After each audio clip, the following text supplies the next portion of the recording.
De notre Seigneur Jésus-Christ. De la bienvenue sur cette chaîne, l'unique véritable Dieu, où je partage la parole vivante, la parole efficace, la parole créative, celle qui était au commencement. Au commencement était la parole était avec Dieu, la parole était. Je souhaiterais aider chacun de nous à se rapprocher de Dieu afin de développer une relation d'intimité avec Dieu. Et oui, bien, mes frères et sœurs en Christ, connecter l'unique véritable Dieu, c'est de s'édifier via la parole. Il est écrit dans Matthieu 4, l'homme ne vivra pas seulement de pain, mais de toute parole qui sort de la bouche de l'Éternel. Connecter l'univers véritable Dieu, c'est de partager. Je connecte cette chaîne pour partager la parole de Dieu. Et je vous prie, bien mes frères et sœurs, après vous être édifiés, de partager autour de vous afin d'aider à l'éducation des autres. Connecter l'univers véritable Dieu, bien mes frères et sœurs en Christ, c'est de grandir spirituellement. Vous allez recevoir plus d'enseignements, ce qui vous permettra de grandir spirituellement. Et oui, bien mes frères et sœurs en Christ, grandir spirituellement vous permettra, bien mes frères, de vous rapprocher davantage de votre Dieu. Bien mes frères et sœurs en Christ, il est écrit dans la parole de Dieu, il y aurait plus de joie au ciel, juste pour un seul pécheur qui se repent, que 99 justes qui n'ont pas besoin de repentance. Et oui, bien mes frères et sœurs en Christ, je vous invite donc à vous joindre à moi, afin qu'ensemble nous partagions au maximum la parole de Dieu. Et sur ce, plusieurs personnes vont se repentir et se convertir. La parole touchera les vies, elle changera les vies, elle transformera les vies, elle illuminera les cœurs, elle édifiera les vies. De la sorte, nous allons inonder le ciel de joie et encore de joie. Dieu de grâce, Dieu d'amour, de miséricorde, je te dis merci. Merci pour ce moment précieux et précieux que tu me donnes de venir partager ta parole. Merci pour le courage, merci pour la détermination. Merci parce que tu me donnes la force de tenir. Merci pour l'inspiration. Tu dis dans ta parole que tout ce qui respire l'Éternel, je te louerai tous les jours de ma vie. L'honneur, la gloire, l'adoration te reviennent pour les siècles des siècles. Au nom de Jésus-Christ, je t'ai prié. Amen. Bien-aimés dans le Seigneur, je me réjouis de revenir partager avec vous en ce moment précieux et précieux la parole de Dieu. Il est écrit dans la parole de Dieu que tout ce qui respire loue l'Éternel. Louons l'Éternel par cette très belle chanson afin de poursuivre notre enseignement intitulé.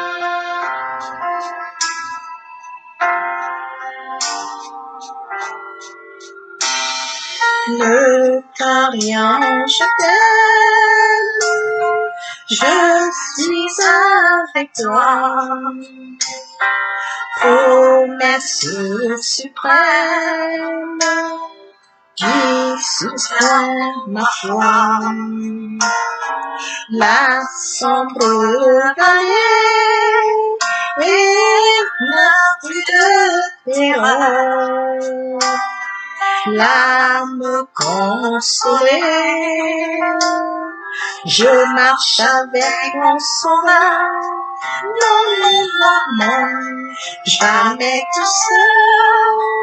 Non, jamais tout seul.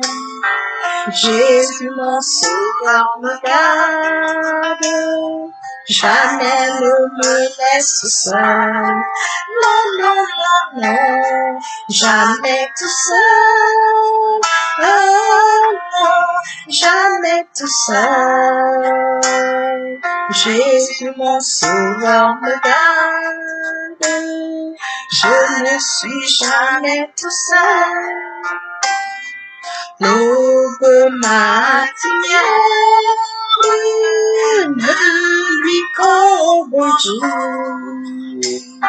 Jésus ma lumière m'éclaire toujours. Quand je perds de vue l'astre Dieu, à travers la nuit, Jésus me montre les cieux. Non, non, non, non, jamais tout seul. seul. Jésus, mon sauveur, me garde. Jamais ne me laisse seul. Non, non, non, non, jamais tout seul. Non, jamais tout seul. Jésus, mon sauveur, me garde. Je ne suis jamais tout seul. Les dangers accourent sur l'inconnu. De près il m'entoure et plus près est Jésus. Qui dans le voyage me refuse, c'est moi. Ne crains rien, encourage. Je suis toujours avec toi. Non, jamais tout seul. Jamais tout seul. Jésus, mon sauveur, me garde. Jamais ne me laisse seul. Non, non, non, non. Jamais tout seul. Non, jamais tout seul. Jésus, mon sauveur, me garde.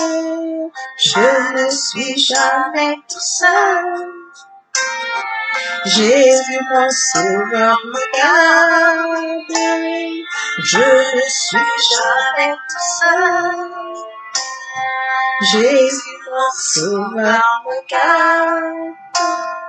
Je ne suis jamais tout seul.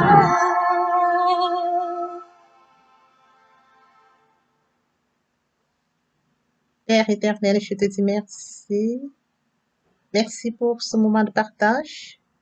Merci parce que je ne suis jamais tout seul. Merci parce que nous ne sommes jamais tout seuls. Merci parce que tu nous aimes. Merci parce que tu nous gardes. Merci, Père. L'honneur est à toi. La gloire est à toi. L'adoration est à toi. Pour les siècles des siècles, nous t'avons prié. Amen. Nous passons en prière. Éternel Dieu de bonté, Dieu d'amour, de miséricorde. Je viens te bénir ce matin. Je viens te lever t'acclamer pour nourrir tes célébrés. Le nom véritable Dieu, c'est merci pour ce beau matin, pour ce nouveau jour. On t'est parmi les vivants, nous sommes infiniment reconnaissants. En ce beau matin, tu te lèves sur nous, faveur grâce et bénédiction. Père, nous te disons merci. Esprit Saint, viens sanctifier les lieux, tresse autour de moi le feu, afin de éloigner toute influence négative qui pourrait nuire à ma prière, à ma sécurité. Conduis-la afin qu'elle parvienne agréablement aux oreilles de mon Dieu. Merci, Saint-Esprit. Père, je te dis merci pour son apprécié précieux. Que tu me donnes de honorer à ce rang de vous partager ta parole. Qu'elle te change la vie, qu'elle transforme, sauve la vie. Illumine les cœurs, tu sais le faire. L'honneur, la gloire et l'adoration te reviennent pour les siècles des siècles. Au nom puissant de Jésus-Christ. Amen. Bien, mes frères et sœurs en Christ dans le Seigneur, il est écrit dans Jean 3, Jésus lui répondit en vérité, je te le dis. Si un homme est de nouveau, il peut voir le royaume de Dieu. Oui, mes frères et sœurs, aujourd'hui, nous partageons notre enseignement au Saint-Esprit, le point qui captive notre attention ce matin, le rôle du Saint-Esprit. Oui, frères et sœurs en Christ, il est très important de comprendre que l'Esprit Saint joue un rôle. Nous allons toucher quelques points, certes la liste ne sera pas exhaustive. Nous allons toucher comme premier point, le Saint-Esprit nous régénère. Comme deuxième point, il vient habiter à nous, remplit. Comme troisième point, il restreint notre nature pécheresse. Quatrième point, il nous rend capable de servir. Alors, le premier point est celui de comprendre que le Saint-Esprit nous régénère. Mes frères et sœurs en Christ, après lecture de Jean 3, il y a mes frères et sœurs en Christ dans le Seigneur, après lecture de Jean 3, il est question de Nicodème. Comme mentionné dans Jean 3:10, Jésus lui répondit, tu es le docteur d'Israël, tu ne sais pas ces choses. Mes frères et sœurs en Christ, de comprendre que le Saint-Esprit régénère. Nicodème devrait comprendre ça. Voyez-vous, frères et sœurs en Christ, Nicodème n'a pas conscience que le Saint-Esprit régénère. Nous pouvons lire dans Deutéronome 36, l'Éternel ton Dieu circoncisera ton cœur et celui de ta descendance. Et tu aimeras l'Éternel ton Dieu de tout ton cœur, de toute ton âme, afin de vivre. Cette circoncision du cœur est l'œuvre de Dieu. Cette circoncision du cœur est l'œuvre de Dieu et lui seul peut accomplir le terme de régénération. Frères et sœurs en Christ, parler de circonciser le cœur, c'est permettre encore que ce cœur, frères et sœurs en Christ, qui est resté longtemps loin de Dieu, ce cœur qui n'a pas conscience que Dieu est au-devant de toutes choses. Circoncire le cœur, c'est d'amener le cœur, frères et sœurs en Christ, à la repentance, à la conversion. Permettre à ce cœur de comprendre qu'il est un Dieu puissant. Oui, frères et sœurs, c'est de revenir à la régénération. C'est pour cette raison qu'on mentionnait, frères et sœurs en Christ, la circoncision du cœur est l'œuvre de Dieu et lui seul peut l'accomplir. Frères et sœurs en Christ dans le Seigneur, il est écrit dans Ézéchiel 11, 19. Je leur donnerai un même cœur et je mettrai en vous un esprit nouveau. J'ôterai de leur corps le cœur de pierre et je leur donnerai un cœur de chair afin qu'ils suivent mes ordonnances et qu'ils observent et pratiquent mes lois. Ils seront mon peuple, je serai leur Dieu. Voyez-vous, frères et sœurs, après lecture d'Ézéchiel 11, il est question de cœur. On change le cœur de pierre, un cœur qui est dur, un cœur qui est loin de Dieu, un cœur qui ne connaît pas Dieu. Il dit qu'il va changer le cœur. Je mettrai en vous mon esprit. J'ôterai le cœur de pierre. Voyez-vous, le cœur de pierre est un cœur dur. Il leur donnera un cœur de chair, un cœur prêt à l'écoute, un cœur obéissant. Il n'y a que Dieu qui peut faire ça, frères et sœurs en Christ. À partir du moment où il donnera un cœur de chair, ils pourront suivre ses ordonnances, observer et mettre en pratique ses lois, parce qu'il aime son peuple, parce qu'il est leur Dieu. Frères et sœurs en Christ, comme mentionné dans Ézéchiel 11, 19, l'Éternel vient donc changer le cœur de pierre pour donner, frères et sœurs, un cœur de chair à son peuple qu'il aime, afin que son peuple puisse, frères et sœurs, revenir au Père, puisse mettre en pratique sa parole, puisse observer ses commandements, parce qu'il aime son peuple et il est leur Dieu. Alors, frères et sœurs en Christ, nous allons poursuivre le deuxième point, après avoir touché le premier point, le rôle du Saint-Esprit. Comme je l'ai mentionné, il a un rôle régénérateur, frères et sœurs en Christ. Nous allons donc toucher un autre point, le Saint-Esprit qui habite en nous. Oui, frères et sœurs en Christ, dans 1 Corinthiens 3, 16, 17, ne savez-vous pas que vous êtes le temple de Dieu et que l'Esprit est en vous? Si quelqu'un détruit le temple de Dieu, Dieu le détruira. Car le temple de Dieu est saint et c'est ce que vous êtes. Il est question de comprendre que Dieu nous a créé à son image, à sa ressemblance. Il a mis à nous des dons et des talents. À partir du moment où nous acceptons Jésus comme Seigneur et Sauveur, sincèrement repentis et convertis, frères et sœurs en Christ, l'Esprit de Dieu habite en nous. Notre corps devient le temple du Saint-Esprit. Voyez-vous, ne savez-vous pas que vous êtes le temple de Dieu et que l'Esprit de Dieu habite en vous? L'Esprit de Dieu habite en nous à partir du moment où nous acceptons Dieu comme Seigneur et Sauveur. Vous avez vu? Nous acceptons, nous passons par la repentance et la conversion. Comme je le partage toujours à la suite de mon enseignement, la deuxième partie. C'est très important, frères et sœurs. Pour que nous puissions recevoir le Saint-Esprit, il faut accepter ce Dieu sincèrement. Il faut l'accepter. Il y a la repentance et la conversion. À partir de là, l'Esprit Saint viendra prendre le contrôle, habiter en nous. C'est de ça dont il est question. Et nous pouvons le compléter par 1 Corinthiens 6, 19. Ne savez-vous pas que votre corps est le temple du Saint-Esprit qui est en vous et que vous avez reçu de Dieu et que vous ne vous appartenez point à vous-même, car vous avez été rachetés à un grand prix. Glorifiez Dieu dans votre corps et dans votre esprit qui appartiennent à Dieu. Nous avons été, frères et sœurs, en Christ, rachetés à un grand prix. Christ est mort à Golgotha pour nous. Le rachat. Il est mort pour nous à Golgotha. À partir du moment où nous acceptons sincèrement, c'est la repentance, la conversion, oui, frères et sœurs en Christ, nous passons à une autre étape. Voyez-vous? Et nous avons conscience que nous avons été rachetés.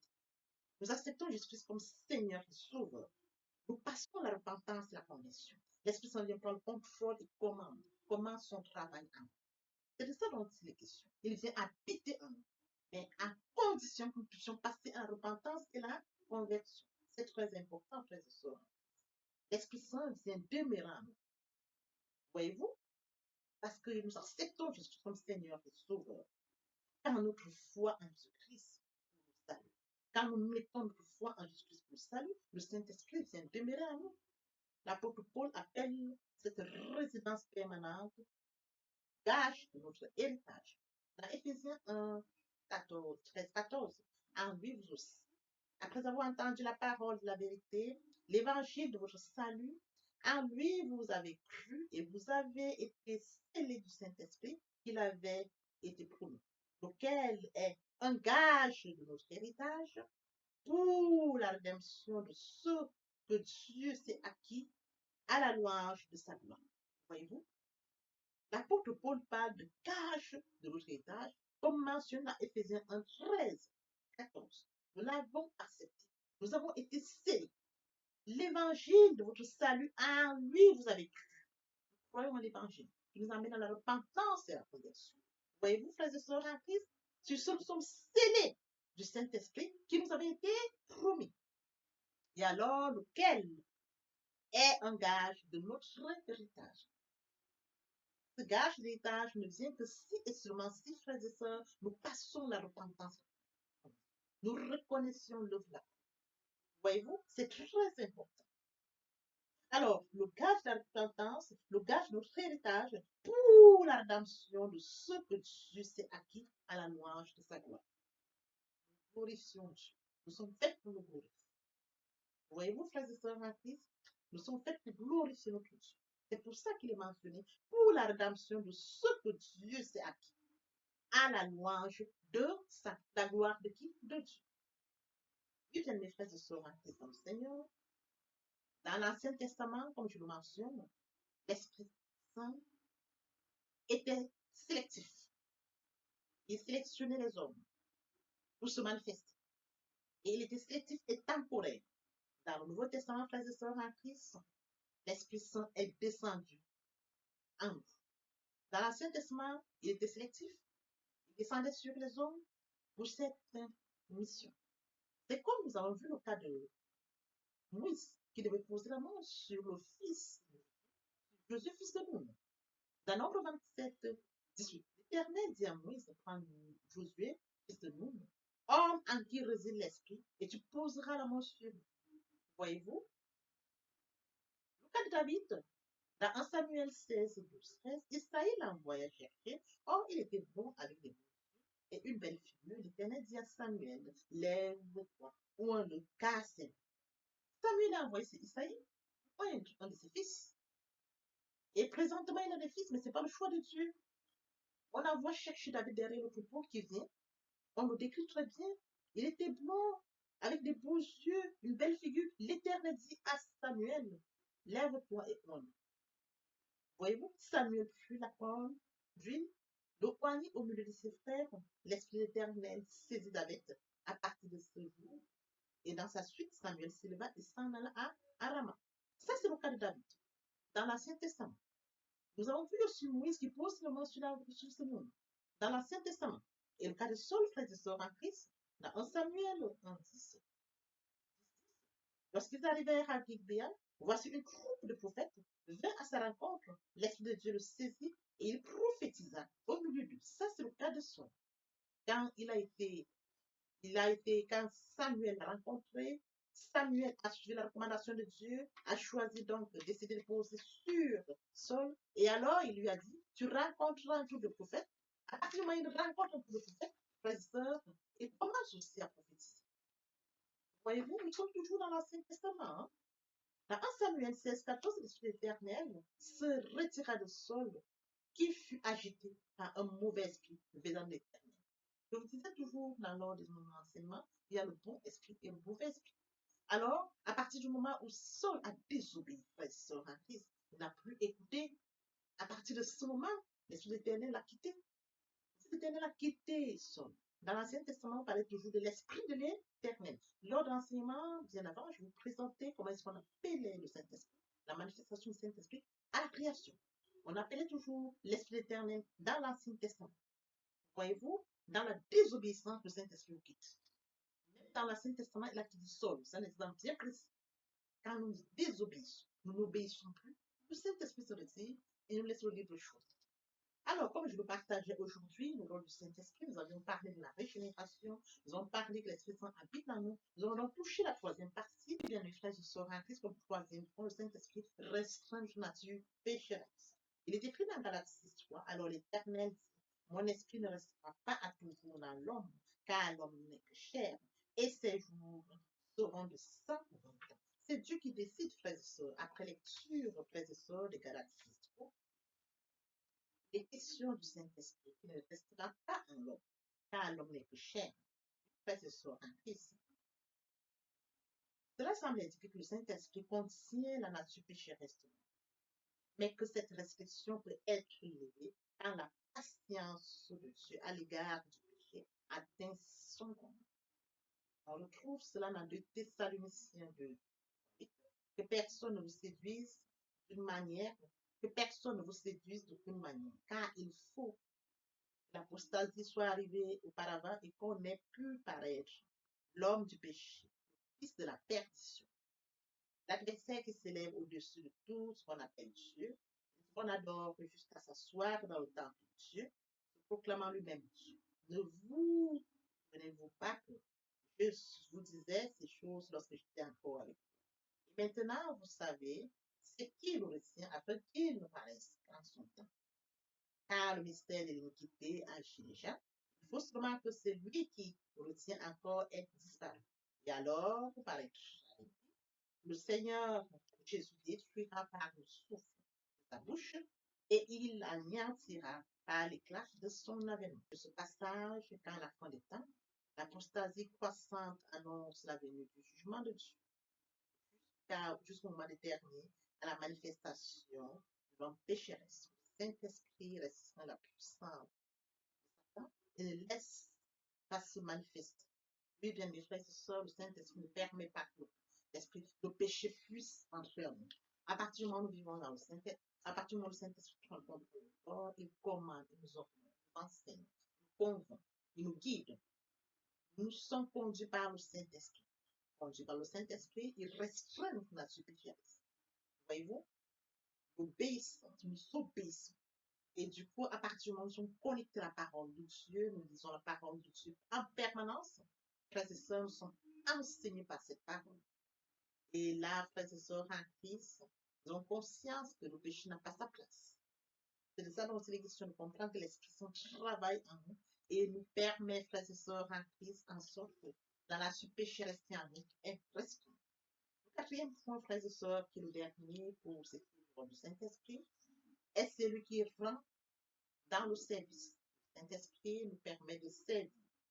Il est écrit dans Exode 32, sache que j'ai choisi Betsalé, fils d'Éri, de la tribu de Juda. Il est rempli de l'Esprit de Dieu, de sagesse, d'intelligence et de savoir pour toutes sortes d'ouvrages. Il est rendu capable de faire des inventions, de travailler l'or, l'argent et les rangs, de graver des pierres à enchâsser, de travailler le bois et d'exécuter toutes sortes d'ouvrages. Il est question ici, frères et sœurs, du choix de Bethsaïda. L'Esprit Saint rentre en nous. Le Seigneur le choisit afin qu'il puisse, frères et sœurs en Christ, réaliser tout ce qui pourra servir pour le tabernacle. Et du coup, frères et sœurs en Christ, il reçoit la sagesse après qu'il ait reçu le Saint-Esprit, la sagesse qui est en lui, la puissance du Saint-Esprit qui est en lui, l'intelligence lui donne de savoir toutes sortes de choses. Et à partir du moment où il a connaissance de toutes sortes de choses, le Seigneur nous rend capable, frères et sœurs en Christ, d'inventer, de travailler l'or, l'argent, de graver des pierres, de travailler le bois et d'exécuter toutes sortes de choses. Voyez-vous comment le Saint-Esprit se manifeste? Il nous amène à servir Dieu. Il nous utilise. Alors, frères et sœurs en Christ, la résidence du Saint-Esprit, mentionnée dans l'Ancien Testament, sur une période bien précise, sur des personnes bien sélectives, comme Bethsalé et des frères et sœurs en Christ, travailler tout cela pour le tabernacle. Alors, frères et sœurs en Christ, on pourrait encore revenir à la création de la Genèse 2. L'esprit planait. La terre était informe et vide. Il y avait les ténèbres sur la surface de l'abîme. L'Esprit de Dieu se mouvait. Il est question de comprendre que l'Esprit de Dieu existe déjà depuis la création. Frères et sœurs en Christ, il est question de comprendre que dans l'œuvre créationnelle, l'Esprit est en charge de la création. Elle a créé les cieux et la terre. À la création, l'Esprit de Dieu existait déjà. La terre, les cieux et la terre ont été créés. Dans 2 Corinthiens 5, 17, 6, en Christ, des nouvelles créatures. Les choses anciennes sont passées. Voici toutes choses sont devenues nouvelles. Frères et sœurs en Christ, il est question de comprendre que quand nous sommes en Christ, passons à une nouvelle vie. Une nouvelle vie commence. Les choses anciennes sont passées. Les choses nouvelles commencent. Et à partir du moment où nous sommes en Christ, frères et sœurs en Christ, nous pouvons être capables de manifester beaucoup de choses. Le Saint-Esprit apporte la sagesse, l'intelligence, la connaissance, la force, le conseil, voyez-vous, et le crainte de l'éternel. Donc nous avançons avec tout ça. Et il nous permet aussi de servir l'éternel, d'être à l'écoute. C'est de ça dont il est question, frères et sœurs, en Christ, de comprendre la manifestation du Saint-Esprit. Alors, je viens de poser notre enseignement de ce jour. Nous avons touché le rôle du Saint-Esprit, la régénération. Nous avons touché le rôle du Saint-Esprit qui vient habiter en nous, qui reste dans notre nature pécheresse et nous donne aussi de servir, capable de servir. L'Esprit Saint qui vient habiter en nous, qui donne cette capacité. Nous devons en être conscients. Et oui, bien, mes frères et sœurs, nous avons été rachetés à Dieu. Papa, je t'aime. Papa, je t'aime. Papa, je t'aime. Tu es mon papa. T'aimer. Papa, je t'aime. Papa, je t'aime. Parce que nous allons poursuivre les troisième partie. Donc, enseignement, partie riche importante. Frères et sœurs en Christ, pour compléter cette première pour notre édification. Ce que je vous dans l'oreille pour la suite. Il a déjà préparé le plan pour Jésus-Christ. Il a une merveille pour nous, une mission pour laquelle nous vivons. Nous ne devons pas avoir peur. Nous devons rester fidèles, connectés à Dieu et non être distraits. Alors que cet enseignement nous serve, nos frères et sœurs en Christ, et que nous puissions, oh Dieu, continuer à rester fidèles à lui et à lui seul. Il est écrit, Dieu n'est pas un homme pour mentir, nous le faisons pour se repentir. Ce qu'il a dit, ne le fera-t-il pas? Ce qu'il a déclaré, ne le déclarera-t-il pas? Papa, je t'aime. Papa, je t'aime. Oh, papa, je t'aime. Tu es mon papa. Papa, je t'aime. Papa, je t'aime. Oh, papa, je t'aime. Voici nous allons poursuivre les deuxième et troisième parties de notre enseignement. Partie riche et importante pour compléter cette première pour notre édification. Nous préparons l'oreille pour la suite. Merci. Oui, bien, mes frères et sœurs en Christ, dans le Seigneur, je vous ai bien évidemment que nous comprenions que il est très important de vivre proche de Dieu.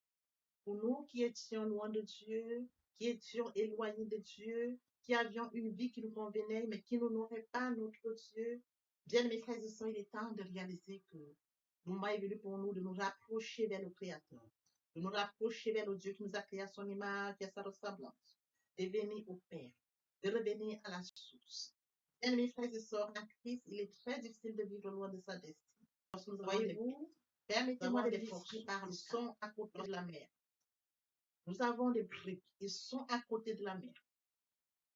Nous avons toute espèce qui vit à côté de la mer qu'il a mise au monde. Comment pouvons-nous vivre loin de notre Dieu? Nous sommes loin de Dieu, nous n'avons pas conscience de notre destinée, qui est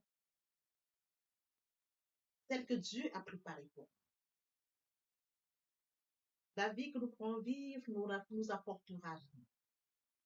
Bien, mes frères et sœurs, rapprochons-nous de Dieu. Rapprochons-nous de Dieu et de notre destinée. Rapprochons-nous de Dieu afin de vivre comme Dieu l'a décidé pour nous. Rapprochons-nous de Dieu, bien manifester à son image, à sa ressemblance. Vivre loin de Dieu, c'est vivre loin de sa destinée. Oui, bien mes frères et sœurs, sur ce, je vais donc introduire ce matin la repentance et la conversion. Il est très important de mourir en soi et de naître en Christ. Il y a la repentance et la conversion. Se repentir, c'est de reconnaître que je suis pécheur. Se repentir, c'est de reconnaître mes fautes. Se repentir, c'est de décider de les abandonner, de les avouer et de les abandonner. Se repentir, c'est de regretter sans vouloir pleurer. Se repentir, bien mes frères et sœurs en Christ, c'est de savoir que Jésus-Christ est mort sur la croix de Golgotha. Oui, bien aimé, Dieu a tant aimé le monde qu'il a donné son Fils unique, afin que quiconque croise en lui ne périsse point, mais qu'il ait la vie éternelle. Bien mes frères et sœurs en Christ, si nos péchés sont comme le cramoisi, ils deviendront blancs comme la neige. S'ils sont comme la pourpre, ils deviendront comme la laine. Telle est la parole de Dieu. Si nous confessons le péché, il est fidèle. Il est fidèle pour nous les pardonner et pour nous purifier de toute iniquité. Quel amour, bien mes frères et sœurs. Nous servons un Dieu fidèle. Dieu n'est pas notre menti, ni le Fils de l'homme pour se repentir. Ce qu'il a dit, ne le fera-t-il pas? Ce qu'il a déclaré, ne l'exécutera-t-il pas? Bien, mes frères, il est très important de passer à la repentance. Et la conviction, c'est le fait de déplacer le centre de gravité de ma vie ancienne. Avant, j'avais une vie qui n'honorait pas Dieu. Je menais une vie qui me convenait, qui m'honorait. Bien, mes frères et sœurs, qui suis-je pour m'honorer? Je dois honorer le Dieu qui m'a créé. Raison pour laquelle, dans l'humilité, je dois rentrer dans la nouvelle vie. Les choses anciennes sont passées. Voici la nouvelle vie commence. Je dois rentrer dans la nouvelle vie. C'est très important, bien mes frères et sœurs. Lorsque les cœurs se convertissent, le voile est ôté. Or, le Seigneur, c'est l'Esprit. Là où est l'Esprit du Seigneur, là est la liberté. Vous entrez dans la liberté. Oui, bien mes frères et sœurs, c'est très important de le comprendre. Vous entrez dans la nouvelle vie. L'Esprit Saint prendra le contrôle de cette nouvelle vie. Bien mes frères et sœurs, pour toutes les personnes qui ne se sont pas encore engagées à suivre le Seigneur, pour ceux qui se sont engagés et qui auraient abandonné pour quelque raison que ce soit, le moment est venu pour nous de rentrer en prière via cette chanson.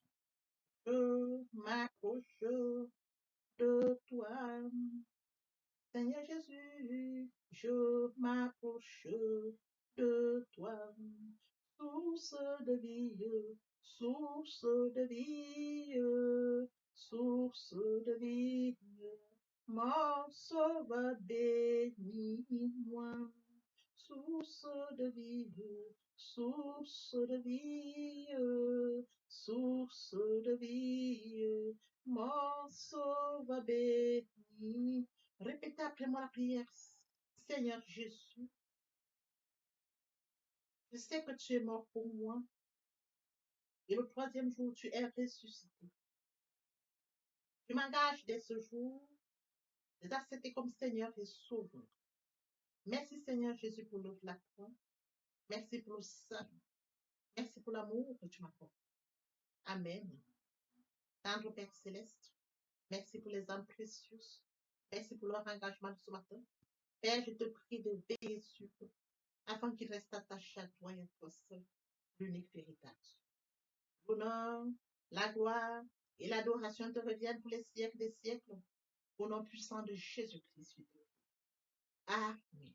Et bien, mes frères et sœurs en Christ, dans le Seigneur, après la repentance et la conversion, il est très important d'adopter la nouvelle vie, de mettre en pratique la nouvelle vie. La nouvelle vie constituera quoi? La méditation de la parole. Parce que la parole est créative, comme je l'ai dit aux enseignements précédents. Au commencement était la parole était Dieu, et avec Dieu, la parole était Dieu. C'est de cette parole dont il est question. La parole est créative, elle est dominante, elle est efficace, elle est productive. C'est de cette parole dont il est question. Il est question de méditer la parole. Il est question de suivre certaines étapes de mes frères et sœurs en Christ. Je lis la parole, il est question de lire la parole. Premièrement, bien mes frères et sœurs en Christ, c'est de rentrer en prière. Confier ce moment à Dieu où je vais en méditation, invoquer le Saint-Esprit afin qu'il prenne contrôle durant la méditation et suivre donc la lecture du verset biblique ou du passage qui nous servira d'appui pendant la méditation. Méditer la parole, c'est la mûrir, c'est aller en réflexion profonde. Méditer la parole, bien mes frères et sœurs, pendant ce moment, je reçois des révélations via le Saint-Esprit. Moment opportun de prendre des notes. Je note toutes ces révélations qui seront utiles, bien mes frères et sœurs, en Christ dans le Seigneur. Il faut bien évidemment recevoir la parole. Quand on médite, il faut la recevoir. Je reçois la parole en actant la foi. La foi est une ferme assurance des choses qu'on espère, une démonstration de celles qu'on ne voit pas. La foi vient de ce qu'on entend vient de la parole de Dieu. Acter la foi agissante. Il faut bien évidemment obéir à la parole. L'obéissance vaut mieux que le sacrifice. Abraham a acté la foi. Abraham a obéi. Donne-moi ton fils, ton unique fils, qui s'est levé. Le Seigneur m'a donné un fils. Le Seigneur me demande de lui donner mon fils. Je vais lui donner mon fils. Abraham n'a pas hésité. Bien, mes frères et sœurs, qu'il est difficile à bon nombre d'entre nous, dans le cas d'Abraham, quand on leur demande seulement leur fils unique pour rendre service à un certain X ou Y, il leur est difficile. Abraham s'est levé avec son fils unique. Il est parti comme le Seigneur le lui avait dit. Et sur les lieux, le Seigneur lui a présenté un animal qu'il devait prendre à la place de son fils. Acter la foi, perdre la foi, Abraham. Oui, bien mes frères et sœurs en Christ, nous devons mettre en pratique la parole. La parole que nous avons lue. Nous l'avions médité. Nous mangeons la parole, nous buvons la parole. Nous actons la foi. Nous obéissons à la parole. La parole sans sémence, elle est porteuse. C'est dans le moment où il faudra mettre en pratique la parole. Oui, bien mes frères et sœurs en Christ, en louange la parole, en adoration la parole, en jeûne et prière la parole. Déclarer la parole au moins opportun. Là, c'est très important. Qu'est-ce que je déclare? Il est question de cerner la situation à laquelle je fais face. Est-ce une situation de maladie? Très bien. Et quels sont les versets bibliques qui me permettront de rentrer en prière? C'est de ça dont il est question. Quand je lis la parole, je prends connaissance des versets bibliques. Je les lis, je comprends, je note. Je note au fur et à mesure. Je note. Je vous apprendrai ça au fur et à mesure de mon enseignement. Pour que vous puissiez prendre connaissance des versets bibliques et comment est-ce qu'on pourra les noter par catégorie, les classes pour mieux comprendre. Je les note et je m'en sers au moment opportun. La situation à laquelle je fais face, quel est le verset biblique?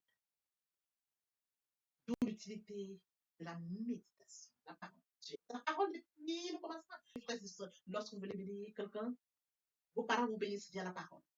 Toute chose, vous déclarez une parole. Dans de déclarer la parole face à une situation, la parole vivante, la parole efficace, la parole productive, la parole qui est au commencement, la parole qui est Dieu, je la déclare avec foi. Je la déclare. Et la parole est porteuse. Il est écrit, ma parole ne retourne point à moi, sans avoir exécuté ma volonté et accompli mes désirs. La parole.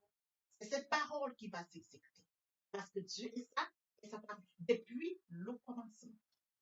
Oui, bien mes frères et sœurs en Christ, voici comment est-ce que nous allons commencer cette nouvelle vie. Nous allons laisser l'ancienne vie, nous rentrons dans une nouvelle vie. Je voudrais que nous comprenions étape par étape comme un enfant qui fait ses pas. Il vient de naître. Il vient dans un nouveau monde. On lui donne d'abord le lait.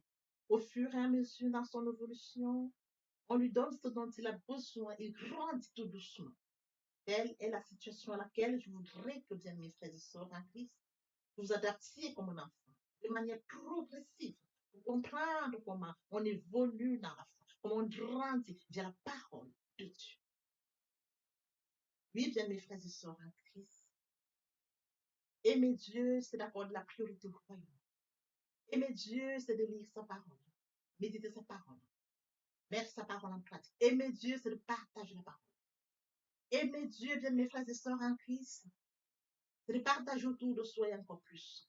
Aimer Dieu, c'est de tendre l'oreille aux besoins de mon prochain. C'est d'assister mon prochain si besoin est. Aimer Dieu, c'est de participer à l'édification, de courir après les âmes. Aimer Dieu, bien mes frères et sœurs en Christ. Pour mentionner la parole de Dieu, il y aurait plus de choses au ciel, juste pour un seul péché. C'est d'exploser le ciel. d'amener plusieurs à la repentance, à la conversion, via le partage de la parole. Ils viendront par curiosité, bien mes frères et sœurs. Lorsque nous allons manifester l'amour de Dieu de la sorte, ils verront cet amour. Ils seront surpris de notre amour. Mais qu'est-ce qu'ils ont? Qu'est-ce qui les touche? Dans cette curiosité, ils viendront comprendre comment nous manifestons l'amour naturel, l'amour qui vient de Dieu. Et alors, bien mes frères et sœurs, nous leur dirons, il est mort sur le Golgotha pour toi et pour moi. Cet amour, nous l'avions. Et toi aussi, tu peux l'avoir. J'ai la repentance et la conversion. Nous amenons les âmes à la repentance, à la conversion. Nous participons à l'éducation, à la repentance. Nous allons courir pour amener les âmes au Père. Oui, bien mes frères et sœurs en Christ. De la sorte, nous allons amener. Ils viendront, ils se joindront à nous. Voyez-vous, nous allons former encore plus et plus. Et que tous ensemble, nous serons encore plus efficaces pour recourir derrière d'autres. Tel est le travail que nous avons. C'est de courir après les amener, et qu'ils restent, qu'ils se joignent à nous, et qu'ensemble nous allions encore à la conquête d'autres. C'est ça qu'il est question, bien mes frères. C'est un travail. Je me dois de le faire. Tu te dois de le faire, que chacun y mette du sien. Exploser le ciel, comme mentionné dans la parole, il y aurait plus de vie. Dans l'espoir que cet enseignement était enrichissant, je vous prie de le partager au maximum pour participer à l'édification des autres. L'herbe sèche, la fleur tombe, mais la parole de Dieu demeure éternellement. Que l'Éternel Dieu vous bénisse, ainsi vos familles respectives. À très bientôt. Amen. Bien, mes frères et sœurs en Christ, et mon Dieu, et mon Dieu, et mon Dieu, et mes dieux, c'est d'accord de l'appeler le royaume. Et mes dieux, c'est de reconnaître que Christ est mort sur le Golgotha pour toi et pour moi. Et mes dieux, c'est d'accepter l'œuvre de la croix. Et mes dieux, c'est d'accepter de mourir en soi et de naître en Christ, de la repentance et la conversion. Et mes dieux, bien mes frères et sœurs, c'est tendre l'oreille à l'écoute pour mon prochain. Et mes dieux, bien mes frères et sœurs, c'est de partager la parole. Partager afin qu'elle puisse toucher le maximum de personnes aux extrémités de la terre. Et mes dieux, c'est de permettre à ce que ceux-là qui sont loin de Dieu reçoivent la parole et viennent à la repentance et à la conversion. Et mes dieux, bien mes frères et sœurs, c'est de participer à l'édification du ciel, car il est écrit, il y aurait plus d'eau au ciel, juste pour un seul pécheur qui se repent, que pour 99 justes qui n'ont pas besoin de repentance. Et bien mes frères et sœurs, en Christ de la sorte, nous manifestons l'amour de Dieu.